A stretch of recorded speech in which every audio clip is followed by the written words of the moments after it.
I'm Warren Hoge, IPI's Senior Adviser for External Relations, and I'm pleased to welcome you to this policy forum, co-hosted with the United Nations Office on Genocide Prevention and the Responsibility to Protect, and entitled 20 Years After the Genocide, What Are the Lessons Learned from Rwanda?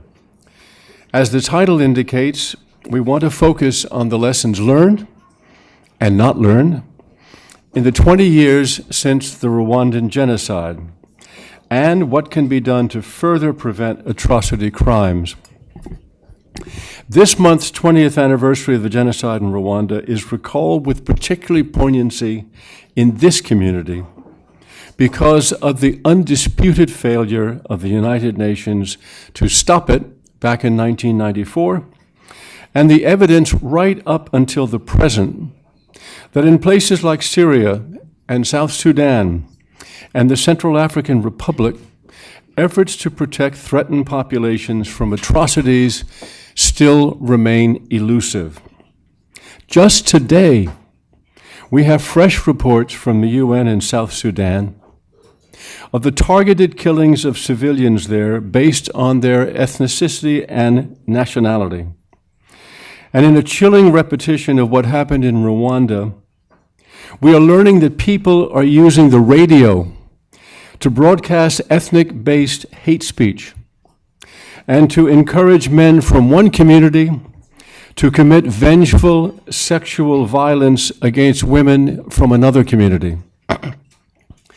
At a commemorative meeting of the Security Council last week, Colin Keating, the former permanent representative of New Zealand, who was president of the Council in April 1994, told a harrowing story of how the Council was kept in the dark about what was happening in Rwanda, and then, when the true dimensions of the tragedy began to emerge, still failed to reinforce the peacekeeping mission there.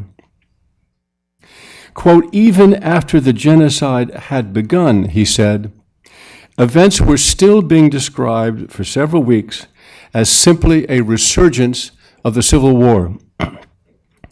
Taking the occasion to put on the record a formal apology for what the Council failed to do in 1994, he appealed for new mechanisms for improved early warning, better systems for briefing and presenting options to the Council at early stages of potential crises, enhanced preventive diplomacy, quick preventive deployment, and in cases where all else failed, robust deterrence.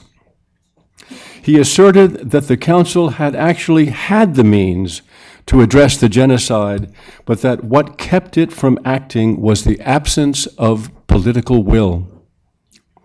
So the question today is whether, even though international actors have made progress in establishing strategies and mechanisms to prevent such a catastrophic event from ever occurring again, whether the international will to respond to genocide has strengthened in the intervening years or not.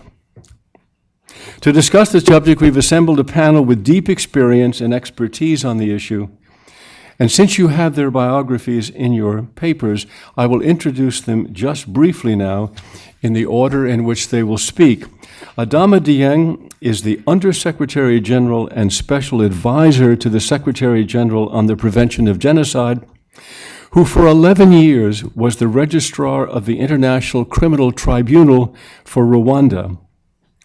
Eugenie Mukashimana, herself a survivor of the genocide in Rwanda, is the founder and executive director of the Genocide Survivors Support Network, based in New Jersey, and dedicated to helping survivors rebuild their lives and working for genocide prevention through education.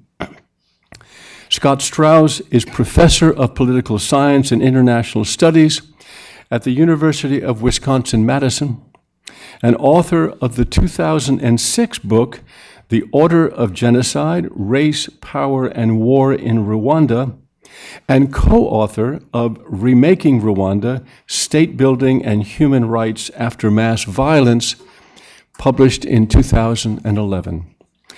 So, Adama, if you would start us off, please. Thank you very much, Warren. I would like, first of all, to thank the International Peace Institute for hosting this event. 20 years ago, almost 1 million people were slaughtered in a tragedy that completely defied human imagination. 2 weeks ago, I accompanied the Secretary General to participate in the 20th commemoration of the 1994 genocide to Kigali. The occasion was extremely moving, and I was honored to be part of it. I was encouraged to see many states, international, regional institutions, and civil society organizations represented at the ceremony in Kigali, which I believe reflects not only our duty to remember, but also our commitment to preventing such a tragedy from happening again. This commitment was evident in the resolution adopted unanimously by the Security Council last week on the prevention of genocide. The resolution stressed the importance of learning from the Rwandan Genocide. It also reaffirmed the principles of the responsibility to protect and call its states to recommit to preventing genocide and other serious crimes under international law. This was particularly welcome given that we have too often seen timely action blocked by divisions within the Security Council. Rwanda has come a long way since the dark days of 1994, but the scars of those days are still evident in the testimony of the survivors and in the continuing impact of the genocide on the region. My mandate was established on the premise that genocide must be prevented and can be prevented. And from the extensive research on the last decade, we know that genocide is a process, one that takes time, preparation, and resources. We know that there are many signposts on the road to genocide and thus many opportunities to stop the process. What we must do then is first to pay attention to the science, and secondly, to take action and take it much, much earlier. The first element of my mandate requires me to alert the Secretary General to situations where there is a risk of genocide or other atrocity crimes, by which I mean war crimes, crimes against humanity. My office has developed an analysis framework to guide assessments of situations worldwide that could lead to atrocity crimes. The framework is based on historical research as well as jurisprudence from the international criminal tribunals, and we encourage its use by our UN colleagues, member states, and civil society to assess risk and mobilize for preventive action. We often hear it said that what we need is not more early warning, but early action. If we are to succeed in preventing atrocity crimes, we have to invest more in early preventive action. As we have witnessed in the responses to the crisis in the Central African Republic and in South Sudan, which you just mentioned now, the international community is still leaving it too late. We could see these crises developing, but for various reasons, not enough was done in response to increasing reports of targeted human rights violations and political tensions. And now we have crises affecting the life of thousands of people. The cost is very huge, and for the individual concerned, but also for the state and for the international community. Preventive action can be so much more effective and less costly. We must advocate also for the strengthening of national, regional, and international preventive efforts. I often say that no part of the world can consider itself immune to atrocity crimes. These crimes have occurred in all regions, and all states should conduct an objective assessment of their vulnerability and resilience to these crimes. We cannot afford to be blasé. No state is without tension between communities, whether based on religion, ethnicity, competition of resources or power, or a combination of factors. We welcome the appointment by a growing number of states of national focal points or mechanisms for the prevention of atrocity crimes or the implementation of the responsibility to protect. I encourage these focal points to review domestic as well as foreign policy from an R2P perspective. Building regional prevention and response capacity is also critical. Regional organizations are best placed to monitor, understand, and respond quickly to regional developments. It is in their interest to do so. As I mentioned earlier, the Rwandan genocide has had a devastating impact on the Great Lake region of Africa, which is still dealing with the consequences. The war in Eastern DRC, triggered by the genocide, drew in 11 states, and the violence continued after the end of that war. Some 5.4 million people have died in Eastern DRC. 5.4 million people. It is not surprising that the 11 states involved in the war, which formed the International Conference of the Great Lake Region, the ICJLR, established a protocol on the prevention and punishment of genocide, war crimes, crimes against humanity, and all forms of discrimination. My office has supported the work of the regional committee set up to implement the protocol. We have also supported the development of national committees by the member states, and these committees face challenges. But where there is personal motivation and political support, they can do important work. We should support and encourage them.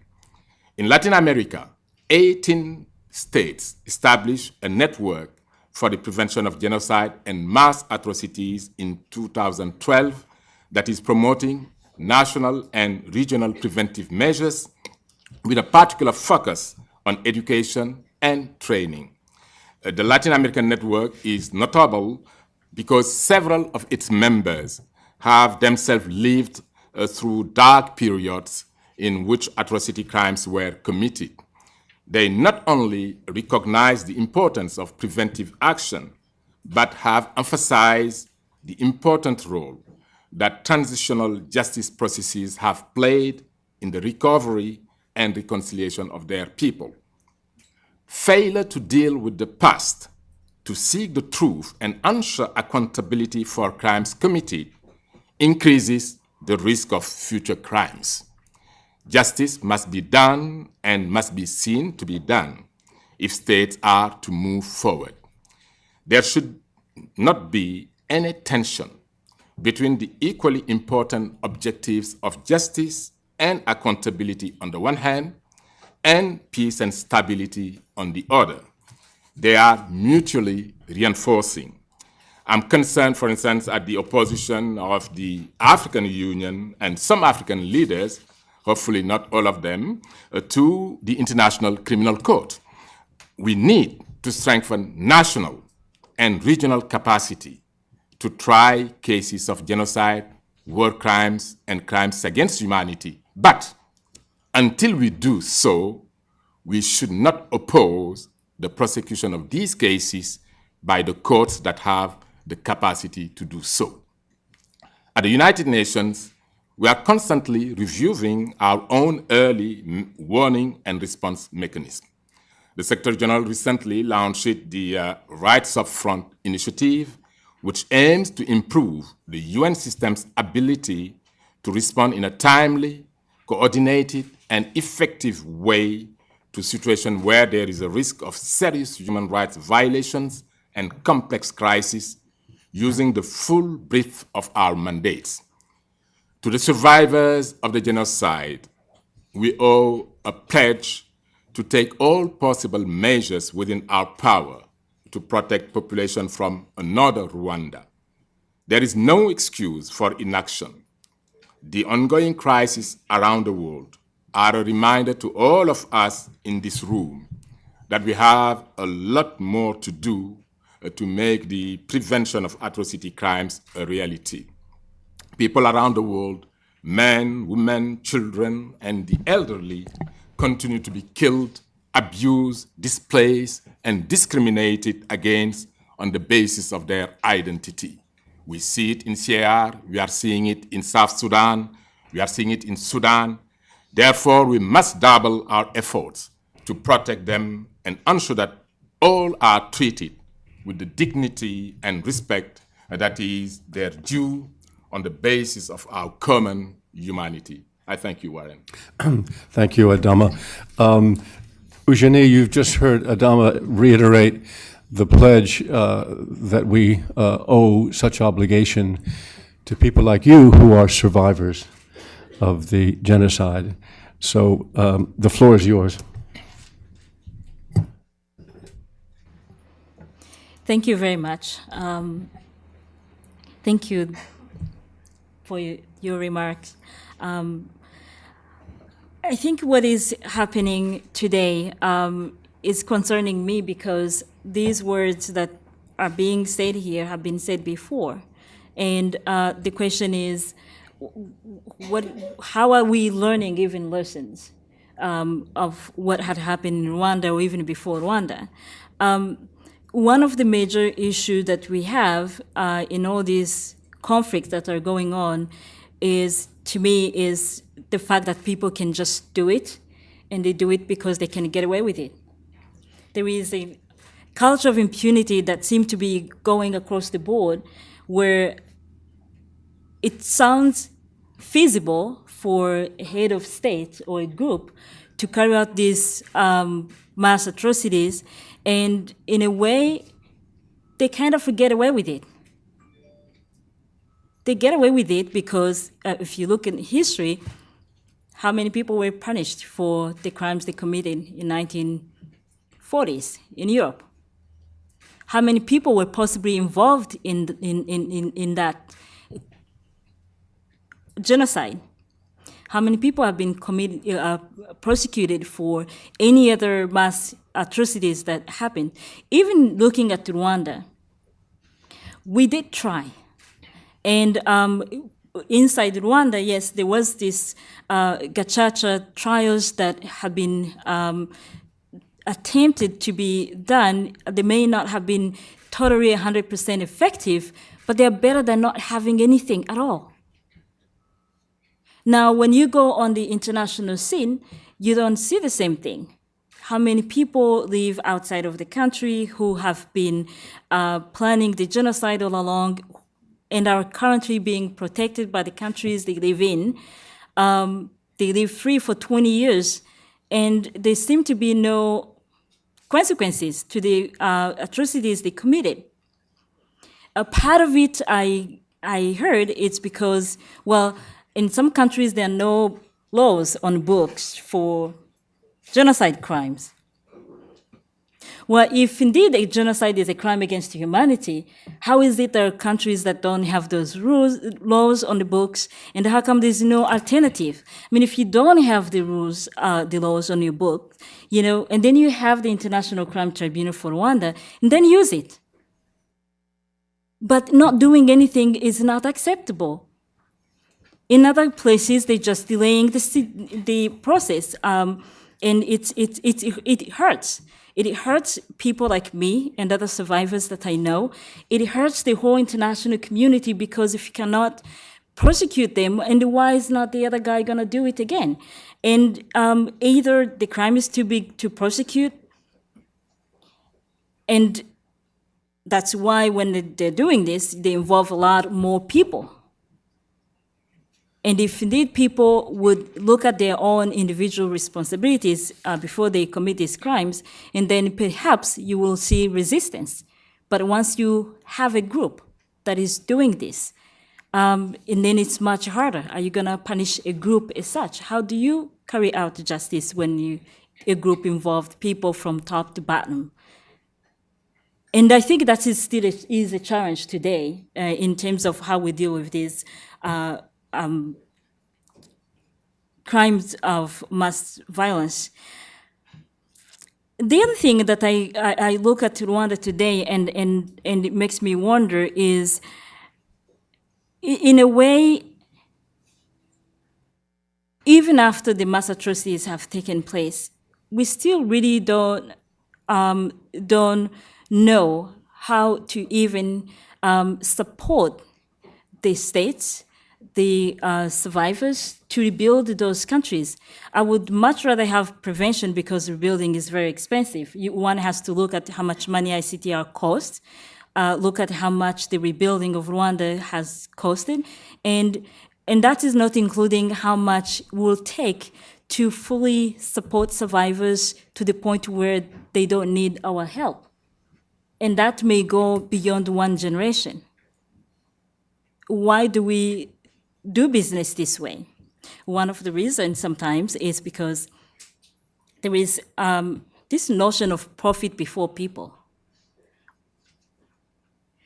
If we're going to intervene because there is a profit that needs to be laid out, and that is going to dictate whether we can put our money here to defend our interests instead of defending people because they deserve equal rights as us, and then how is this going to work? How is this going to work?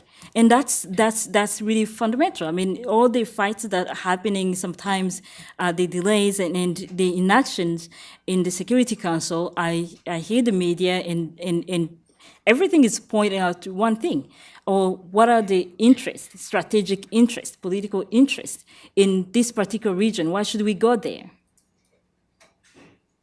And until we change that whole formula there and intervene because these are people. And by the way, how do we determine the value of human lives before they can even grow and show us what they're capable of doing? There is no way for us to tell if a child who is born today in Sudan may not be the one who is going to come up with the medicine for many illnesses that we don't even know, we don't have a cure for today. Why can we write off an entire country, entire group of people, entire region, just looking at one single element, the money, the profit, what we can take? It's not even just our shared interest, it's our interest. And that's problematic. That's language that I hear very often. And in a way, it makes me wonder if that is the way we look at the world today, and we're not willing to go to sacrifice so that we can all have peace. What is the end game here? How is it going to be resolved? And on that point, I don't feel as though we can prevent future atrocities without looking at ourselves and changing our value system here. The other thing that I see sometimes is an issue in terms of areas where genocide have taken place, is that on one hand, it's good to have the international crimes tribunals set up to try these people. On the other hand, these tribunals are only looking for the big guys.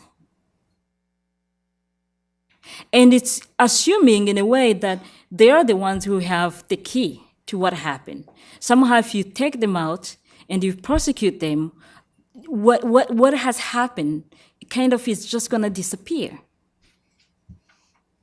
What about the ideology that they have put in place? How much of investment is set aside to make sure that even that ideology and all the other people who took part in that whole crime understand somehow that they did something wrong and they need to be put aside?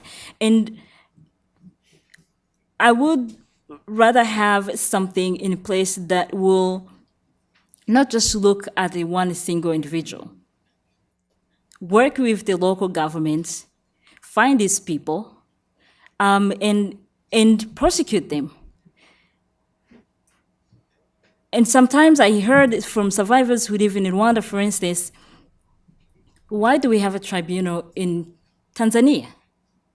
Why would just try to think about this for a second. People don't have access to radio station broadcasting this all the time. For some survivors, they just want to be there. And in some ways, even with these tribunals, the justice is still far away from the people it's set up for. One argument I heard was for the security of people who work at the tribunal. Well, in the case of Rwanda, tell me one thing. There are survivors who live in Rwanda. They live next door to the same people who killed their families. So if you're looking at really security, who is really having an issue here? Is the guy who is working at the tribunal or the people being tried? Since when their security is above the security of the people they harmed, principally. So I think even looking at the way these things have been done, it's much harder for me to see how this crime will be prevented in the future if you're not looking at all those areas. What does justice look like for survivors for a country that have gone through this, so that even the neighboring countries can look at this and say, you cannot do this because there's no way out. You can't get away with this. Even if you are a local mayor, you may be a local doctor, you might have more power than the guy who was sitting at the government office. So just having justice away from the people will not be able to inform us, will not enable us to really truly know what kind of justice do we want after even these crimes have taken place.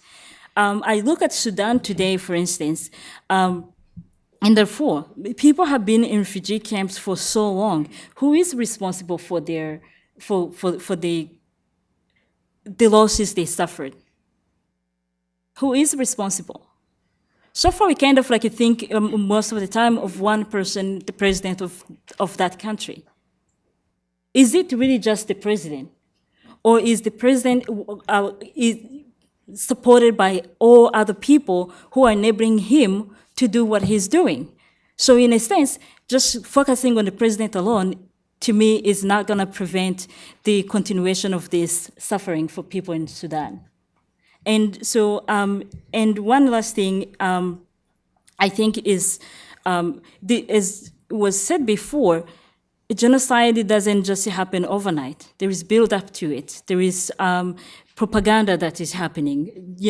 It's appalling to me to hear today that messages that I was hearing on RTRM in Rwanda similar messages are being broadcasted in other countries, as if really we don't know where this is going. Do we say today that we cannot do something about that? When do we say enough is enough, you cross the line, and you cannot broadcast this? And I think that's a challenge.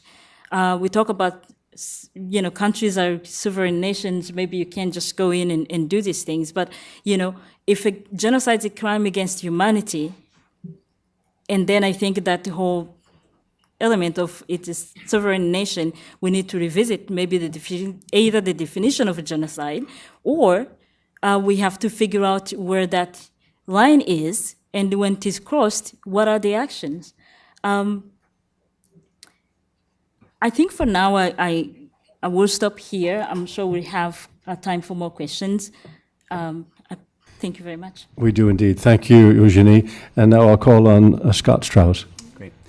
Thanks so much to the IPI and the Office of the Special Advisor for the invitation. Thanks so much for you all for coming. So if our task today is to look forward, I want to focus my comments on what we haven't learned from Rwanda, but maybe we should have learned from Rwanda, and to think about how that might improve our atrocity prevention measures going forward. But before I do that, let me note, as others have, that the international community really has come some distance since the Rwandan genocide. 20 years ago, the idea of genocide prevention was a remote policy priority, and genocide prevention lacked a core constituency of advocates. International actors had few, if any, dedicated institutions on genocide prevention. The legal framework remained something of a muddle. The policy framework, as far as I can tell, was non-existent. Some domestic and international actors, I think, genuinely cared about Never Again, but I think that the political, institutional policy, and even operational environment was heavily weighted against effective response and prevention. It took a horror like what happened in Rwanda, as well as what happened in Srebrenica, as well as in East Timor, Kosovo, and Darfur, to galvanize major policymakers like Kofi Annan and very talented writers like current Ambassador Samantha Power to change the status quo. And since then, a number of significant institutional changes, many derived explicitly from Rwanda, I think are in evidence. Peacekeeping today is clearly much better and stronger in terms of troop strength, mandate, rules of engagement, preparation, and interoperability. Early warning is much stronger thanks in part to the Special Advisor's Office, as well as to other mechanisms in the NGO sector and in some governments. I think the policy framework is much improved, in particular thanks to the responsibility to protect doctrine and the Rome Statute, as well as the move away from genocide as the single conceptual standard for action. We know too now how important Security Council buy-in is. We may not always have Security Council buy-in, but we recognize that it's a crucial factor in determining success of response. I think each of these improvements, and indeed others that I won't have time to go into, I think are directly the legacy. They're directly related to the lessons that we have learned from Rwanda 20 years ago. So that brings me to the lessons I think that we haven't learned. These are things that, as I was thinking about this, are issues that are underplayed in the literature, but I think deserve our focus and attention. And I want to make one general point and then about 5 specific points. So I think the general point is that atrocity prevention is actually very difficult. So we often reason from Rwanda on the basis of a counterfactual. We look at what the failure, as Warren said in the introduction, of what the UN, member states, and others didn't do, and judge from that. If they had done that, then the outcome would have been substantially different, and it probably would have. But I think that that can mask the often real difficulties that international actors face when confronting domestic actors who want to commit serious harm against civilian populations in their territories. The challenges are political, operational, logistical, and financial. These are certainly challenges worth addressing, but I think if we want to make atrocity prevention real, we have to own up to some of those real difficulties. Even in Rwanda, if the Security Council had done the right thing, even if member states had done the right thing, the logistics on the ground were very challenging to actually save everyone. Hundreds of thousands of lives could have been saved, but it would have meant probably losses of peacekeepers' lives and other kinds of risks. So I think the main point I wanted to make in a general sense is that I think we need to be aware of how difficult this mandate actually is, and not to underplay that, and perhaps to manage expectations around that. So let me come now to a couple specific points that I think are lessons that we should have learned from Rwanda, but maybe we haven't. First, while we often now see these situations through what we might call an atrocity lens, in which the focus is on the perpetrators of large-scale violence, I think we can't remove the dynamics of atrocities from the dynamics of conflict. Atrocities are generally committed during and are closely tied to armed conflict, in which you have two armed opponents who are seeking to defeat each other militarily. Conflict dynamics thus influence the onset of atrocity, which has implications for early warning. But more importantly, conflict dynamics often shape the room for international maneuver. In the Rwanda case, we often focus on the actions of the génocidaires, those who committed the genocide, both before and during the genocide. But to understand the prevention and response environment, we also have to consider the actions of their opponents in the war, namely the then rebel Rwandan Patriotic Front, or the RPF. You had two sides that were locked in an armed conflict, and in the RPF case, its leaders became determined to fight a military battle to the end. We can debate that decision, but it affected the atrocity dynamics and constrained the room for international maneuver. And I think we see that dynamic over and over again in Kosovo, Syria, Darfur, Cote d'Ivoire, and other situations. So I think the take-home message here is simply that we need to not ignore the conflict dynamics when we think about the atrocity dynamics. I think the second general point is that these situations are often ones that I would call multi-sided atrocity. Because of the increasing presence of an atrocity lens, we tend to approach these situations as one of simply perpetrators and victims. I think that focus is appropriate, in a sense, or at least the perpetrator focus is appropriate, as it allows us to think concretely about prevention, preventing them, and accountability, as Eugenia spoke about. But it is rarely the case that one side commits atrocities while the other side does not. The atrocities may be on a different scale, but nonetheless, multi-sided atrocity is often a feature of these situations. And I think there are at least two implications of that. Failing to recognize multi-sided atrocity degrades the international legitimacy of atrocity prevention, making it seem more a tool of politics and bias rather than a commitment to end atrocities. And second, seeing atrocities through a lens of perpetrators and victims, good guys and bad guys, also can inadvertently provide a sense of impunity to those who are labeled the good guys. I think that is true both during the crisis and also after. I think Rwanda shows these points very well, both in terms of the actions that happen in Rwanda and also, and especially, the actions in the DRC afterwards. I think the point applies to other cases, Cote d'Ivoire, Croatia, Syria, and so on. The third point I want to make is a more detailed comment about peacekeeping itself. In the 20 years since the Rwandan genocide, I think we have much more information now about what happened and what did not happen with UNAMIR, with the UN peacekeeping force. We know that UNAMIR was understaffed, underprepared, and undermandated. But what is often, I think, underplayed is the issue of intelligence and how peacekeepers generate and interpret information in the field. It seems to me typical of many peacekeeping missions that they struggle with how to make sense of local information and local informants. Recently released documents on Rwanda bring out this point very clearly, it seems to me. UNAMIR leaders, as well as DPKO officials, did not have a good enough handle on the complex domestic politics that were swirling around them, and they were not skilled at interpreting information, including the now January 11th cable that at least obliquely warned of something terrible to come.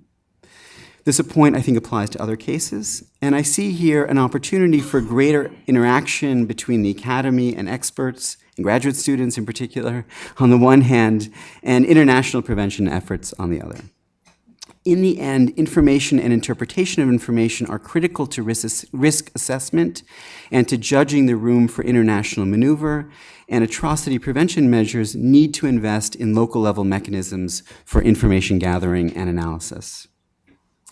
The fourth point I want to make concerns how we think about perpetrators. For Rwanda, we often think of the Hutus, the government, and the military as constituting a single bloc. But in fact, in Rwanda, as in other locations, political coalitions and governments are often internally divided. From a prevention standpoint, the moderates are the natural allies of any type of prevention effort.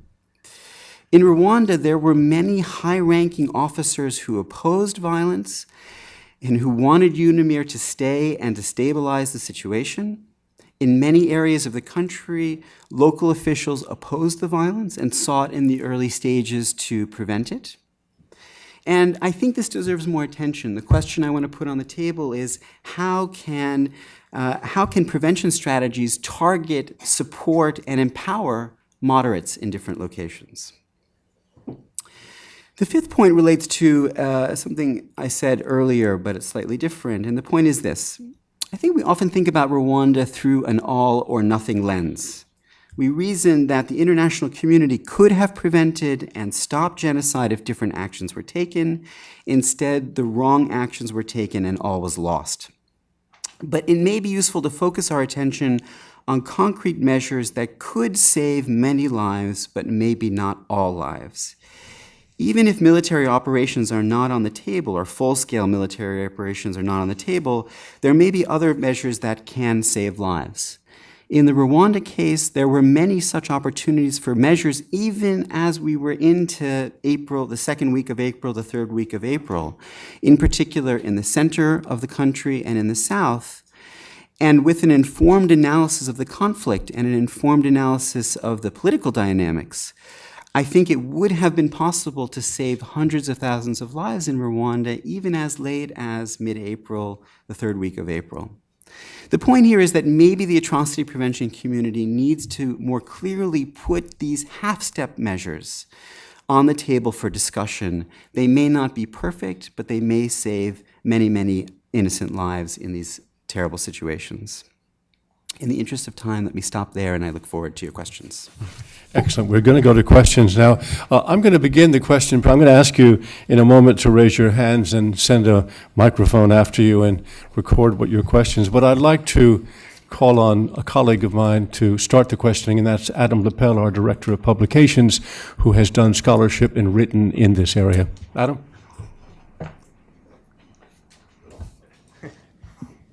Hi, yes, Adam Lupel from IPI. This discussion and I think highlights an important point, and that is that genocidal violence is political. This is the violence in Rwanda was not the manifestation of ancient hatreds, and which I think raises an enduring question, and that is, how is it that political elites mobilize people, civilians, to participate in the killing of other civilians? And so I would just be interested to ask both Scott and Eugenie, from their experience, what is it that allows normal people to be caught up and mobilized into participating in mass violence? And then one question for Mr. Dieng, sort of coming off of something that Scott just said, and that is, as Warren mentioned in his introduction, the news out of South Sudan is increasingly troubling. And I wonder what would it mean to apply the lessons of Rwanda to South Sudan now? And in part, just sort of thinking about what Scott just said about maybe it's too late to prevent all the atrocities, to save everyone, but are there measures that we can pursue now to save as many as we can?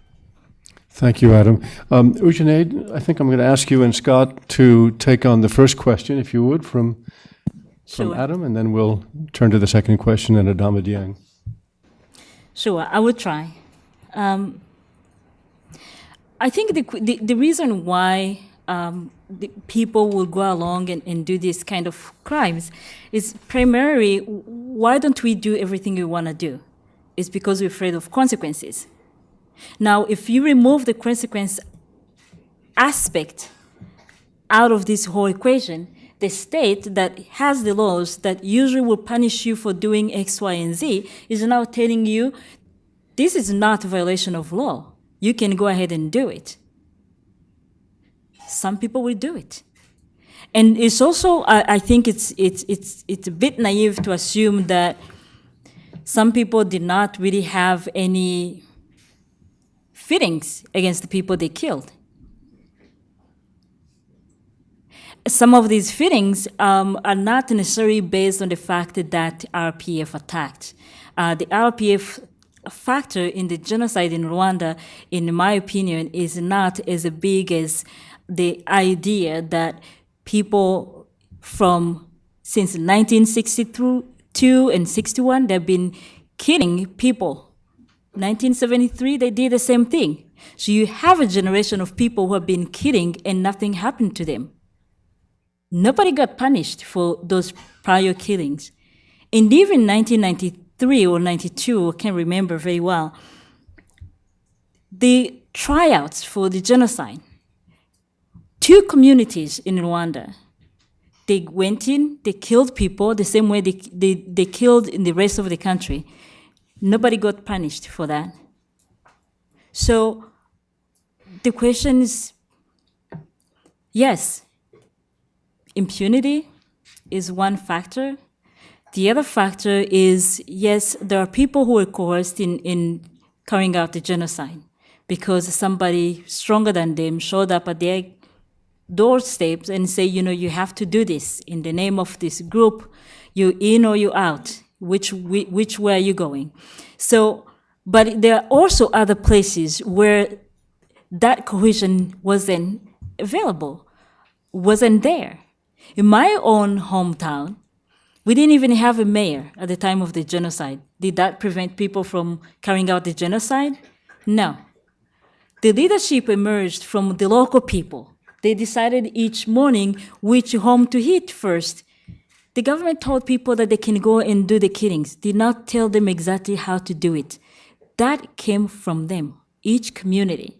They decided which road to begin, when to call the day off.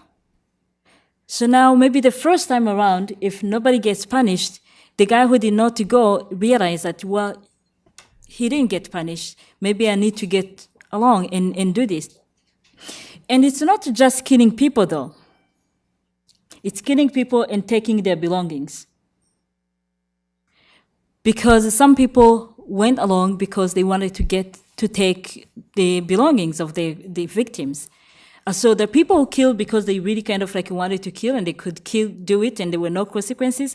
And there are other people who did it because they wanted the belongings of that people. It's almost the same people who killed now the moderate Hutus because they saw them as a threat, because they could take their jobs, because they could take over their businesses. It's really eliminating some kind of competition. But that in itself does not justify why also some people did not commit the crimes. There are people who did not participate. What about them? They received the same message on the radio stations. They were coerced perhaps the same way, but they did not they did not participate. And on the last piece, I will respond a little bit at what Mr. Scott mentioned. In all these other conflicts, you see people defecting governments, saying, I cannot be part of this, because they have the means, they can get out, they have the education, they can start life someplace else. In Rwanda, you don't see that. For 3 months, people stayed in the government. I don't know anybody who defected that government and say, I cannot be part of this government doing this. So, yes, there are people who saved people and who did not participate, but there are also those high-ranking people who saved one person here and killed 3 on this side. That was one thing that happened in Rwanda. So for me, not seeing people saying, well, we're not participating and I can take my kids out of this country and start life somewhere else. If necessary, I can seek asylum, but you don't see those individuals doing it. So. Scott? Let me make 2 general points and 1 specific point. And I'll pick up on some stuff Eugenia said. So genocide is sustained identity-based violence. So you need local actors to participate. So the connection between national, regional, and local actors is a very important part of the story here. And I think to answer your question, you have to think about what level of actor you're talking about. You're talking about military majors, you're talking about colonels, are you talking about governors, you're talking about mayors, you're talking about individual citizens, you're talking about and so forth. And I think that so the first point, they matter, and it's going to depend on who you're talking about. The second general point is that I think there's a lot of variation across cases and even within Rwanda about why people came to participate in this horrible event. And it's difficult to pull out one single factor about what drives individual level participation in genocide. I mean, I've studied this for a long time, and that's my ultimate conclusion. Now, the first book I wrote on Rwanda was basically trying to answer this question, and I think Eugenia said many of the points. I would just highlight one specific feature of the Rwanda case that picks up on what Eugenia just said, which is that, or Eugenie, excuse me, just said, is that the Rwandan state was relatively strong. It had relatively strong institutions for mobilization. And so when the authorities committed themselves to, to the destruction of the Tutsi population, there existed both formal mechanisms for mobilization, but also informal mechanisms for obedience that existed in that society. And so I think that was a very important part of the story. I think that fear during the war was an important part of the story. I think material incentives, people wanting things, people seizing power at the local level. There are a range of different things that went on. And let me leave it at that. And so, Adama Dieng, as your office confronts the horrible things happening in South Sudan now, the question that Adam had was, are you applying the lessons of Rwanda to that situation? Well, just 2 months before the crisis in South Sudan, my office did support the establishment of the National Committee for the Prevention of Genocide, Crimes Against Humanity, and all forms of discrimination, which, as I indicated, is provided within the ICGLR protocol, which itself was a lesson learned from Rwanda. And one of the reasons we really insisted and tried to help the South Sudan government to put in place that committee was due regard to the fact that reconciliation was not really strong in South Sudan. And our belief was that such a committee would definitely help to engage into a process of reconciliation. And as you may know, the current crisis started, as you said, with political. It was a power struggle within the SPLMA, which unfortunately has turned into now an ethnic clashes. What can we do? I mean, it is almost, as you said, a bit late, but hopefully some action have been taken. Just when the crisis started, for the first time in the history of this organization, the doors, the gates were open. And thanks to that courageous decision taken by the Secretary General and implemented by his representative on the ground, thousands of lives were saved. I mean, just only in Juba, there were 70,000 people who were rescued. But what is happening this weekend is really worrying. And that's where also it might be extremely important to look into the regional dynamics of this conflict. We remember at a time there was troops, Ugandan troops, in South Sudan. Now also there are rumors that the Ethiopian, the Janjaweed, are giving some support to the Riek Machar camp. So that is to say that the efforts of IGAD need to be redoubled. I mean, but on top of this, what is extremely important is to really ensure that accountability is seriously addressed. I was very pleased when on 30th December last year, the African Union Peace and Security Council decided to establish a commission of inquiry to look into the atrocities committed. So not only to ensure that those perpetrators will be brought to account, but also help to address the issue of healing and reconciliation. And that is why I am not losing hope, and I sincerely hope that the actors, and I'm here referring particularly to the most powerful of them who are sitting in the Security Council, will address this issue seriously. But also the African Union. One concern I have had is that, with all due respect, with the efforts of my good friend Thabo Mbeki in addressing the political mediation in South Sudan and Sudan for so many years, is not addressing the victims' rights perspective. And I think it is extremely important that both the situation in South Kordofan, in Blue Nile, as well as the current situation in South Sudan, that the AU looks seriously into the atrocity crimes which are being committed, and more importantly, the victims' rights. Excellent, thank you. I've seen a number of hands. I've already counted 6, and I'll start with the first 3. We'll answer. We'll take 3 questions at once, panel, and then try to answer them in one time, and then go for another 3. So we'll start with John Hirsch here, Evelyn Leopold there, and Judy Chang Hopkins right behind her. First of all, thank you all very much, and I really take on board everything you've said, and I think the points you've made about what you're trying to do that's much more significant in the past is really important, and I think the points that you have made and that Scott Strauss have made are really analytically very important. I also want to say in parentheses that, of course, these are not just African issues, and the Germans did the same thing in taking away the property of Jews and others during the Nazi era. But I want to ask you, sort of at the bottom level, where all this hatred comes from. In other words, every murderer has a mother and father. Kind of want to make that point. You know, there's this, Oscar Hammerstein wrote this song for South Pacific called "You've Got to Be Taught to Hate at 7 or 8.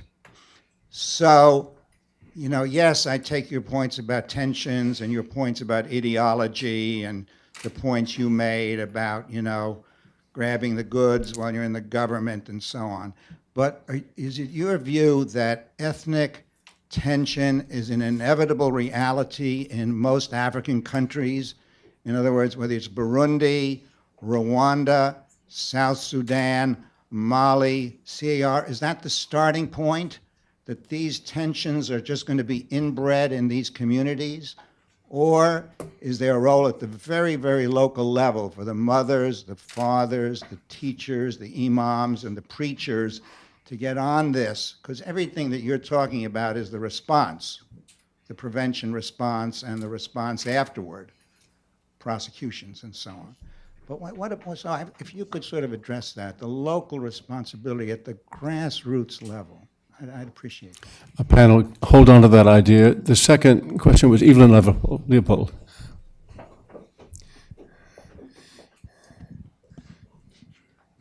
Is it on? Yes, okay. Brief questions to all 3. Identify yourself, please. Oh, sorry. Evelyn Leopold, journalist at the UN, contributor to the Huffington Post. Ms. Mukashimana. Yes, you got it. Got it right? Yeah. Yes. Okay. Evelyn, hold it steady or else we won't hear you. Okay, right.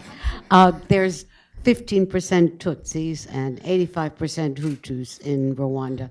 Do you see the possibility of violence starting based on that alone? Mr. Dieng, can you talk about the Central African Republic? And do you see that on the verge of genocide? And Mr. Strauss, where does Darfur fit in? It's worse than ever. And the AU is partly controlled by Sudan there. Evelyn, being a good journalist, got 3 questions for the price of 1. No, and the third was Judy, please. Hi, my name is Judy Chang Hopkins, the head of peace building in the UN. Thanks for this wonderful expose. So far, I've heard you all talk about, you know, national actors, local actors, regional actors, but I don't hear anything about external actors. I'm sure some of you have read the Jeune Afrique article recently about the confessions, if you wish, of a French soldier who basically said in this Jeune Afrique article that in '94 he was given orders to repel the Patriotic Front as they were marching into Kigali, and even later on to arm Interahamwe in the DRC. You know, I know the dynamics, you know, what John Hirsch said, you know, that taught to be hate and all. I know a lot of it is very local, but to what extent do external actors have a role to play in these atrocities? How significant is this role, and what drives external actors to want to do that? From your experience, all 3 of you, but especially Professor Strauss, since you have studied genocides for such a long time. Thank you. Thank you. The first question was, is ethnic tension inevitable? Which of you would like to take that one on? Well, Okay. Well, my response is yes, it is inevitable. We can, because I come from a country where we have so many. Because ethnic tension is an inevitable reality. And my response is no, it is not an inevitable reality. I come from a country where you have many ethnic groups, but we are living in peace. In peace. We are a country where we are 95% Muslim, but for 20 years, our president was a Christian and his wife was a Christian. The second president was a Muslim, his wife a Christian, and he decided that the day he will pass away, he wants to be buried in a cemetery where Christian and Muslim are buried, because we have that type of cemetery in my country. That is Senegal, my country. And then the third president is a Muslim and the wife a Christian. And we get married, have intermarriages. So that is to say that it is not, the issue is the manipulation of using ethnicity as a way to manipulate the people. And that is where it is extremely important when you talk about education at the local level. And my office right now is preparing a program with UNESCO, Education to Holocaust and Prevention of Genocide. And because what we want is that at the grassroots level, in the school, the primary school, secondary school, that they be educated to Holocaust and to the prevention of genocide. Because at the same time, we have to understand that when we talk about Holocaust, we are not talking about only the Jewish community. This is something which is a concern to the whole humanity. And that's why we combine it, those two elements. So that is one. And regarding CAR, the Central African Republic, I may say that we have not said that genocide is happening, but we do not use the term genocide lightly. We are talking about the risk, and we did say clearly and loudly that there is a risk of genocide, because we have seen elements of the crime of genocide in place. We have seen, we have heard, and I'm sure you have seen it also, very clear statement referring to the wiping of a population throughout the country, the destruction of a population throughout the country based on its religion. And we are talking about the Muslim community. And then we have seen also the stigmatization, the dehumanization of that community, that Muslim community in CAR. So definitely there is a risk of genocide. We have said so since November. Just this weekend, Bishop Desmond Tutu said that CR is on the brink of genocide, and he's definitely right, and we continue saying so. And that's why I was extremely frustrated when the Europeans delayed sending their troops to CAR, simply because at that time, that is my own reading, they were much more concerned about what was happening in Ukraine. And I had to say, is there two worlds? One world, which is the European world, another world, which is the African world. And I think I'm glad that finally they are moving, but a bit late. And now we are in a situation where really, I don't know what to say. But we have done our duty. We sounded the alarm, said there is a risk. And unfortunately, what can we do? And that's where Judith also, the role of the external actors. I think that is a key question. I think the external actors, they do care more about their selfish interests. I mean, days before the crisis erupted in South Sudan, there was a big meeting of investors. That's where, when Eugenie said that profit comes before people. And the same also, I think, within the context of Rwanda, there were certainly a lot of the external actors were more concerned, each of them, about their selfish interests. On one hand, you had the United States, because of the trauma of the Somali killing in a barbaric manner of American soldiers, were very hesitant to intervene. And Mr. Bush, I remember during the electoral debate with Al Gore saying, well, this country was not part of the American sphere of influence, to not say America had no interest. So that's where I think it is time also to really make sure that moral prevail also within those powerful countries, so that they put first, as she said, the people before the profit. Thank you. I want to keep going because there's so many questions, but I do believe, Evelyn, did you direct your question about Hutu and Tutsi directly to Eugenie? Could I just ask you to respond to that if you remember it, and then we'll move on? That's a tough question, but I believe that it's not the numbers, and I think it's not the proportion of how many, the percentages. It's what people do inside the country. Is the government running its business based on that ethnic, quotas, if I could use the term? No, I think in Rwanda particularly, I think people have learned one lesson, that in some ways you could kill people and you can take their belongings, but doesn't make you rich, doesn't make you happier, it doesn't really provide you more than you had before. So people are poor. The people participated somehow, maybe instant gratification. What did they get out of the killings? Nothing. Some of them spend years in jail.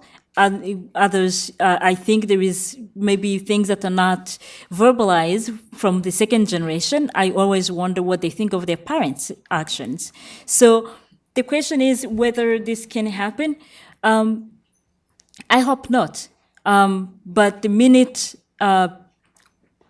you have a government, some years, I don't know when, and they decide to go the same route again, who knows? People can do things like this. I don't know if there's a pill that you can prescribe that will say, you can never do this. But with all the rules that will be put in place, hopefully at the international level, and also maybe the actors, the actions of the external actors, hopefully we're not to get a genocide again in the future. I don't think anyone in Rwanda would want to work back in the same situation. Thank you. William Verdone, and then the gentleman in the back, and then the woman just to your left. Thank you, William Verdone from African Views. I want to pick up on a thread, Ms. Mukashimana. You mentioned consequences, and you, sir, mentioned morality. As a former educator, I was curious about what you had invoked about education, because if it doesn't start there, it's not going to follow up the ladder. We know we're going to punish the adults. How do you reach the children? And how do you reach the children who don't have a school to go to? Thank you. Gentleman that's right. Yeah, thank you so much. Mike, I want to raise a question. Could you identify yourself, please? Arthur Martirosyan. I represented a Yerevan-based think tank. So my question is about the point by Mr. Strauss on multi-sidedness of the genocide prevention, or how to deal with its consequences. The question is following. Do you think it's a universal principle that can be applied for all kinds of genocides, or not necessarily? Just because I was reflecting on that, on one side it's really very nice and it will facilitate the process of the perpetrator's side to accept, the realities, to face the realities, just because they are not the only criminals in the case. But on the other side, I'm afraid that, it can make everything clear, not make sense to make everything white and black. And with this sense, the victims can be also themselves be kind of criminalized. Do you think it can be, let's say, applicable to Holocaust case, or the Armenian genocide case, or the small, resistance places where people also did some little bit atrocities, let's say, as contra, for saving themselves? Do you think there can be sign of equality there, and with this just to diminish the real value of the crime that was committed? Thank you. Thank you. Would you just pass the microphone to the woman on the left? Thank you. Hello, my name is Nadira. I'm a research analyst at the Global Center for the Responsibility to Protect, and my question is about the role of the Responsibility to Protect in preventing genocide, and if you can comment on the use of veto at the Security Council in mass atrocity situations as well, please. Thank you. Okay, so the first question was about education. How can you reach children when there are no schools? Eugenie? Well, the children are educated in 2 places, maybe 3 places. So there is the formal education you get at school. there's education you get at home, and there's the education you get in the community. So you can control what goes on at school, in the formal education, maybe perhaps in the community by having more conversation programs for kids.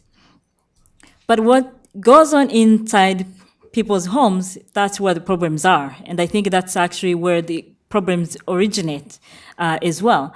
In Rwanda, I always say I went to the same schools, took the same classes as the guys who ended up killing some of my relatives and neighbors. And we went to the same church. So maybe the community wasn't necessarily the key players in that. But what the difference is what they were taught at home.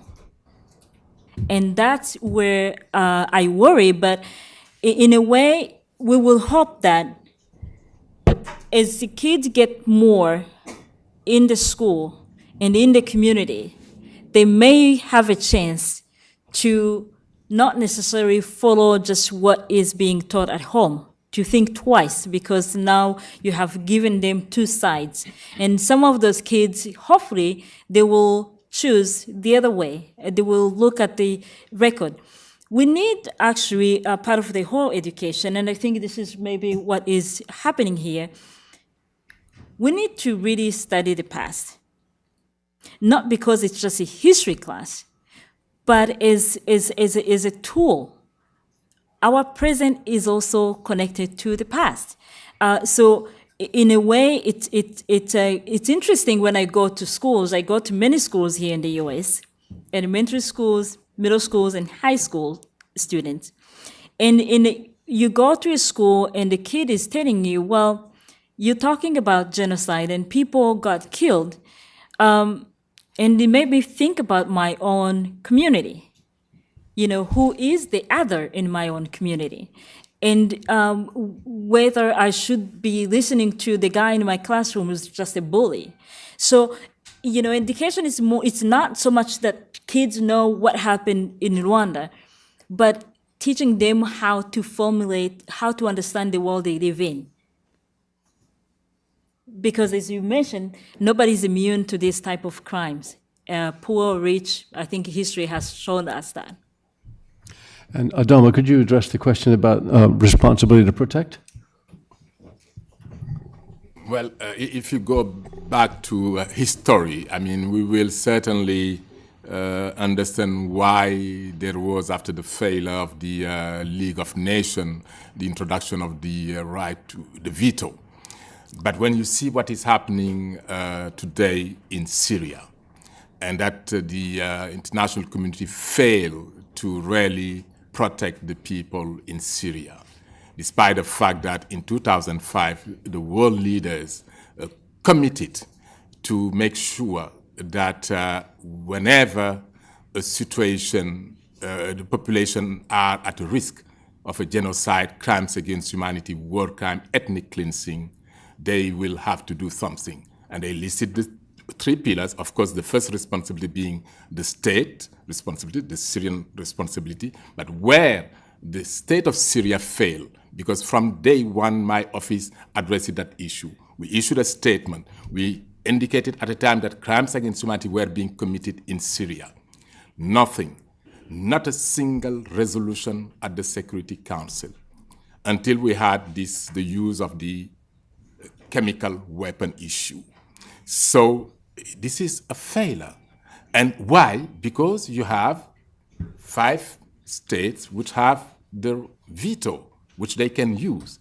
So the idea you are suggesting is whenever the world is facing a situation where there are serious risks of genocide, atrocity crimes, not a single of those members which have the veto should use it.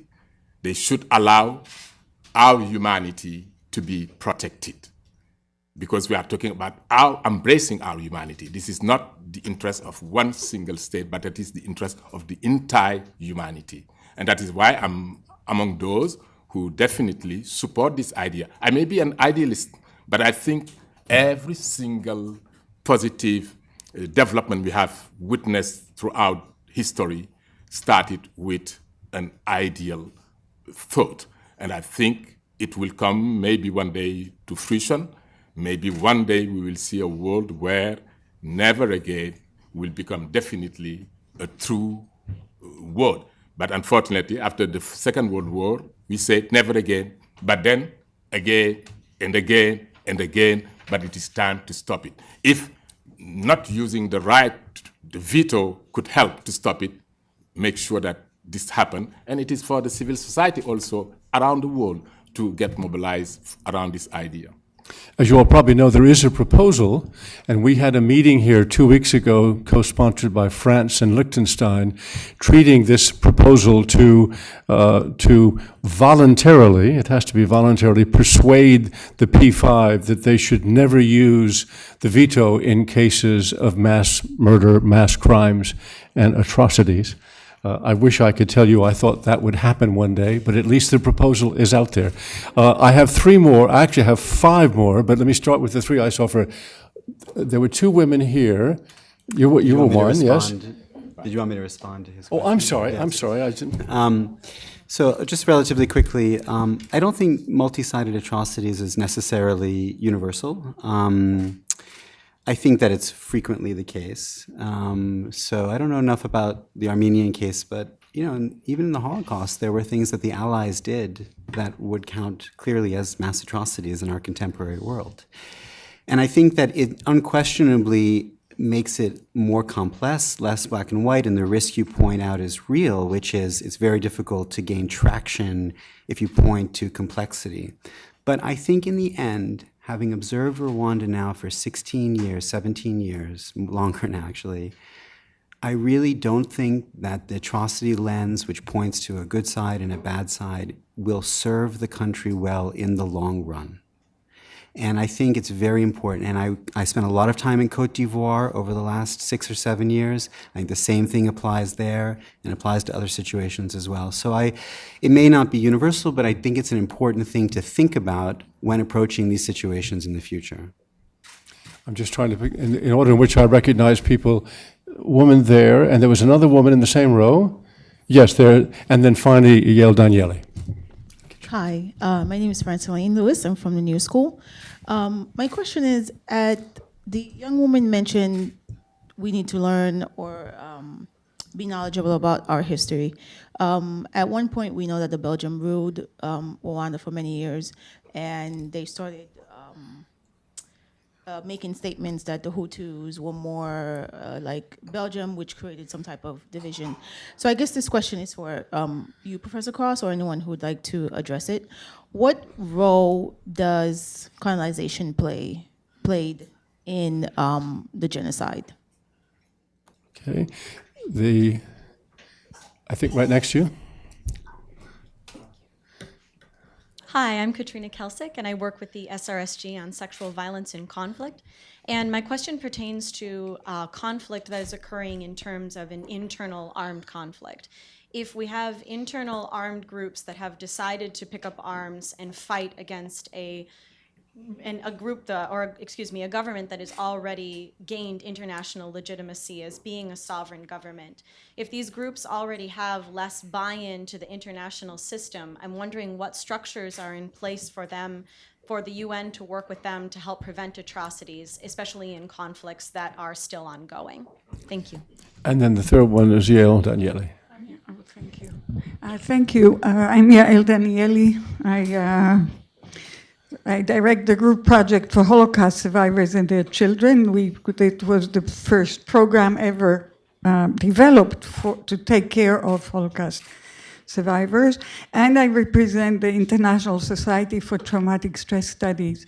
Scott, my question is to you. And I agree with you that multifaceted perspective is the only one to take, or actually more deeply, that the truth matters. But I have a problem with your first point, that it's conflict. The conflict situation becomes that genocide could be, so to speak, a side effect of conflict situation.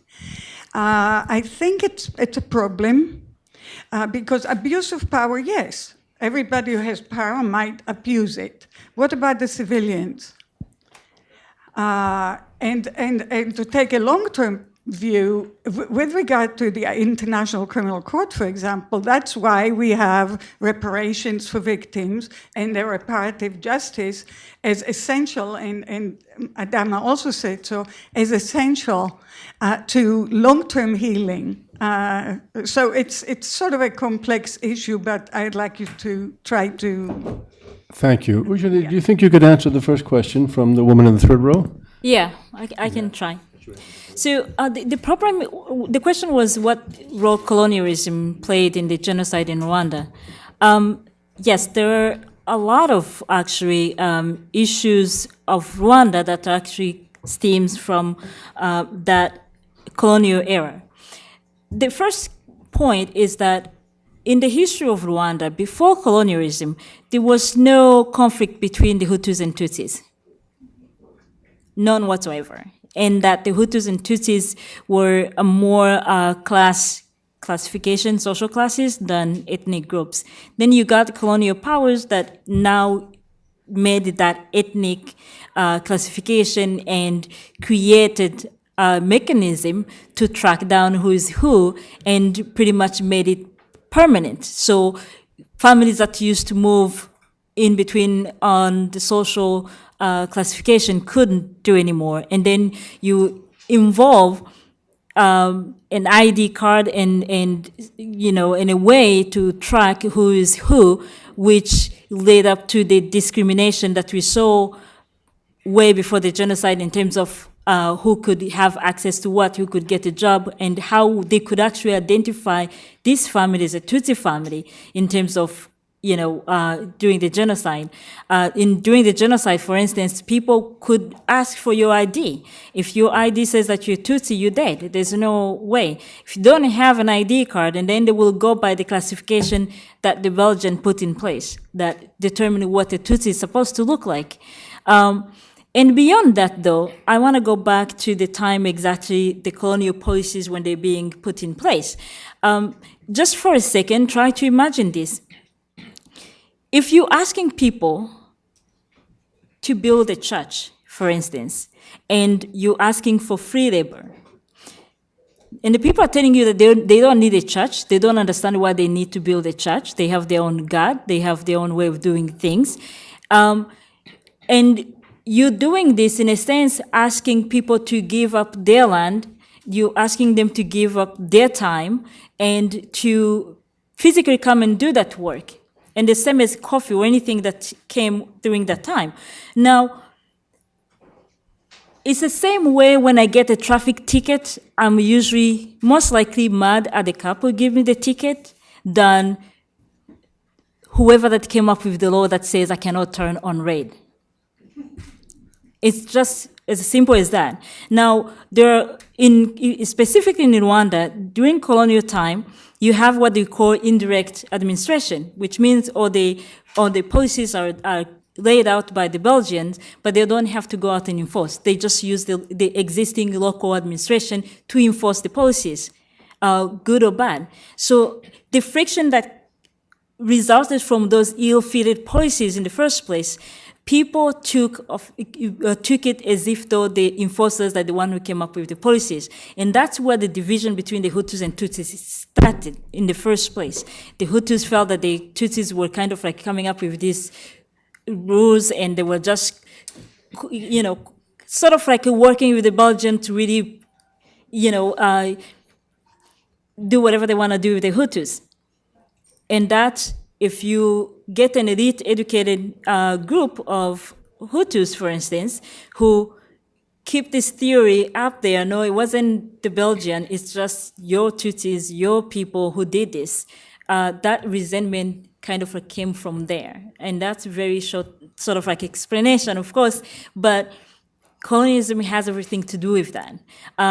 Even some of the most inflammatory language that got used, that people should be killed and sent back to Ethiopia, they're not Rwandese, came from books that were written way before the Hutu and Tutsi issue came into place. But the books were never read in Rwanda, were never available. Nobody in Rwanda have read the books except for the elite who prepared the genocide. So they used the language that was created by colonial powers to pretty much convince the people that they should go along with their project. Zama, could you take that second question, which was very much UN directed? Well, I mean, very briefly, I'm glad that you have raised this question because the issue of the non-state actors have been really on the table for quite some time. Should one really engage with the non-state actors? My personal opinion is that there is no harm of really engaging that dialogue. Because I think at the end of the day, if it can help to prevent sexual abuse, to prevent atrocity crime being committed, I think it is worthy.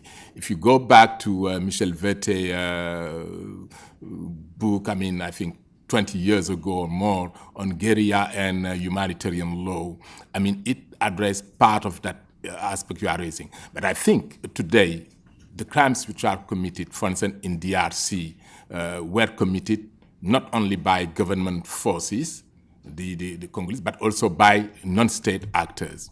And had maybe your office being involved in outreaching, maybe it could have helped. So therefore, I think this is a policy issue which needs to be addressed, and your office has been extremely creative so far, and I'm sure the SRHG may continue addressing this issue and with the help of member states, because at the end of the day, what we are talking is simply preventing the sexual abuse. I mean, whenever there is a war, the first victims are the women, the children, and whatever we can do to prevent rape being committed during wartime, we should do it.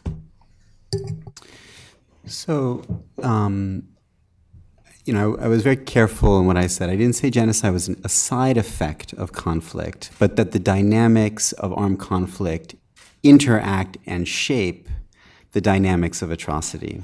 And in particular, they constrain the international policy environment. So if you're dealing with an armed conflict in which two actors want to wage war, that limits your options for what you can do to intercede between them. And that was the case in Rwanda in April of '94. And so I think that, absolutely. And so I think that the dynamic needs, what we've done, where I was coming from in my comments was, we've come a long way in 20 years in thinking what the lessons of Rwanda have been. And one of them has been, we need to disaggregate atrocities from conflict. And because during the genocide at the international level, the conversation was about civil war. It should have been about genocide. And the effort, one of the lessons from Rwanda was we should really pull out this atrocity lens, pull out genocide, and downplay the civil war dynamics. That's true, but you also have to consider the conflict dynamics as well, because they are a significant constraint on what you can and can't do. That was my point. There are three more people I've recognized who I was going to offer a question to, but we've run out of time.